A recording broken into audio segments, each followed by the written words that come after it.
Oh, many, many. The Ashitoma, but I use many. Oh, no, I use lots, but you can. They all have different. They all just call it. I have dozens of brushes. One to do where's Brigida? Which Brigida does is we use mops. Use mops and you bind them together, but you can do them. But What kind of ink are you using? Suma, always, Sumi? yeah, always the Sumi ink, yeah. Well, there's many inks you can try. Well, the ink that works best on this, the Sumi, not the Yasu Tomo brand, but there's Speedball, which is American, which is not bad. But the best thing I have found is the cheapest, which you can buy all around the world. It's Chinese. It's called Youth. Youth. You get it at not Pearl Paint, at Pearl Crafts on Broadway. And but don't buy it yet because we just brought out all the stock and they sent us the wrong stuff. But it's wonderful because all around the world you can get this same board and you can get the same ink. But the Erica can tell you we have lots. You have to look at it at a microphone, under a microscope. How a loop? How do you get the dots to dry just right? And that's the best ink we've found is the Youth. But that's the hardest part, working out what to use. If I could just find out a way to get colour to move like black and white, I would be very happy. You could. You could. With acrylics. No, with watercolor you could. Well, it's too wishy-washy. Wash. No, just. By the way, a lot of the coloured Japanese and Chinese inks, the distributor in America has refused to stock them because they are carcinogenic, potentially. But the brushes are, there's thousands of brushes. They're all, but the brush will tell you which one to use. And which mop? That must be fun, the mopping. Yeah, we get it at Rupert Street in London. £1.50, and David brings them back. A cotton head. Yeah, and then Brigida puts a handle on it, but you've got to bind it. You bind it tightly so it doesn't spread out.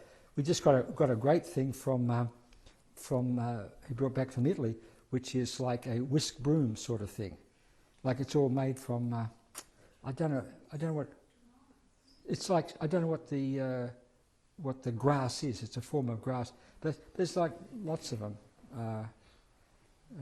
You can pay a fortune for brushes, But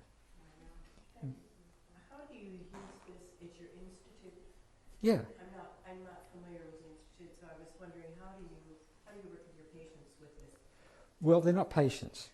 Your The people are students, But one way or another, everyone we work with in terms of their particular artistic bent, which can be painting, or it can be very often music, whatever it may be. Got a young dancer at the moment, and so forth. Photography, of course, do a lot of photography. Oh yeah, she wants me to tell that story. About 30-something years ago, I saw a man who had Lou Gehrig's disease, and he was sent to me from Texas, and he had his backpack, someone put on his back, and he had pronounced, he could hardly walk at all, and he was 40 or so, a retired dentist, on disability. He'd been told he had up to 2 years to live. So he was just sitting at home, smoking and drinking, and just, a bachelor, just waiting to die. So, and it occurred to me, do we have any dentists here by any chance? No. That dentists are frustrated sculptors. So I got some Play-Doh sort of stuff, and he spent about 2 days, and he just made all these beautiful little animals, and singing. And he went back, And he was at Baylor Medical Center in Houston. He went back and I said, well, no, just, take some pottery classes and so forth, which he said, yeah. And in 6 months, he lost his foot drop completely. And he goes back to Baylor. They said, well, this had happened before. He said, want me to tell you what I'm doing? They said, no. So he stopped smoking, he stopped drinking, he got married, and he started to lecture on this.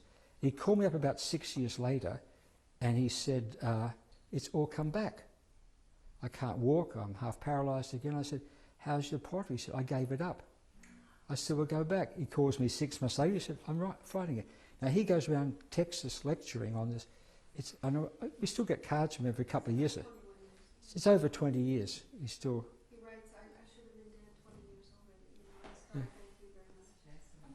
Thank you very much. But so whatever the it's we're fighting. So the most important, when someone fills out a questionnaire with me, the most important thing I'm looking for is what do they like, what do they love doing? And I'll tell you that story. It must be about 25 years ago. I was, or 20 years ago. Oh no, let's go back further than that. When, in 1962, I was in charge of the psychiatric wards of a hospital. And every morning I would interview the new patients and allocate them out. And the psychologist would also see them. At lunchtime, we'd swap notes. He said, you're brilliant. He said, you can smell a hallucination, you can pick a delusion. But did you know this one played the piano? I said, no. Did you know this one grew champion camellias? I said, no. He said, you don't know the good things. I said, I'm not trained to know the good things. I'm trained to know the bad things. So I started working back then with music and so forth, 61, 62. Then, many years later, about 20, 25 years ago, I was up in Nova Scotia photographing the dawn coming in over the water. And I backed this rented car, it was a rented car, I was very pleased, over what I thought was this dark grass. It turned out to be a very deep pond. And the car is like doing this. And I made the mistake of making the next remark in Martha's Vineyard, and it died. I said, I thought it was just like Chappaquiddick, it died, believe me. Anyhow, so I got out of I don't know why, I got out of the car, and I called a tow truck, and he put a rope on the front of the car, he pulled it straight out, he said, you were so lucky you had 2 wheels on dry land. I said, that's it. It's the 2 wheels on... Okay, you can't walk, you can't talk, but what can you do?